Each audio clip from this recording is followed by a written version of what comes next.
Pastor Paul Teske was always prepared to give his sermons. But one day, in May of 2004, something happened during his message that he wasn't ready for.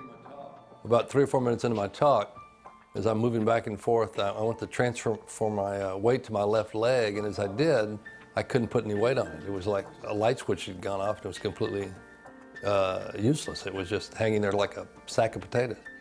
Paul fell hard to the floor. People rushed to his side to help. Paul's friends took him to the hospital, where a CAT scan revealed the cause of his collapse, a cerebral hemorrhage. The bleeding had stopped, but the doctor told him if he started again, he could die. I'm not thinking at that point at all about healing. I'm thinking about, all right, am I going to live? Am I going to make it through this when I'm in the emergency room? The doctors kept him 12 more days in case he started bleeding again. During his stay, Paul says the Lord spoke to him. God just spoke to me and said, I'm going to heal you in 21 days. While in the hospital, Paul found out that healing evangelist Benny Hinn was holding a crusade, exactly 21 days after Paul collapsed. He knew he had to go. And I was so convinced of it. I mean, I absolutely knew that God was going to heal me on May 28th. Meanwhile, Paul was released from the hospital and started physical therapy. Doctors told him he would walk again, but the damage was permanent, and he would always need a walker and a brace. Despite the reports, he held on to God's promise. The day finally came for Paul to attend the service.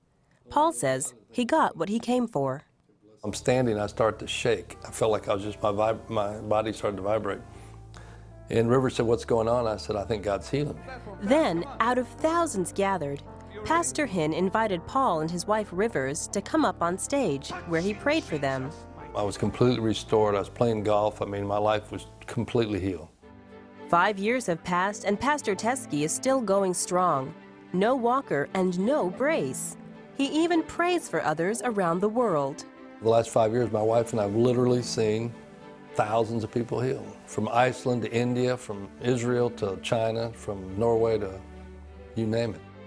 Paul says he will always credit God for his miraculous recovery. Well, I think God revealed that he's the same yesterday, today, and forever. Jesus healed yesterday, Jesus heals today, and he's going to heal tomorrow.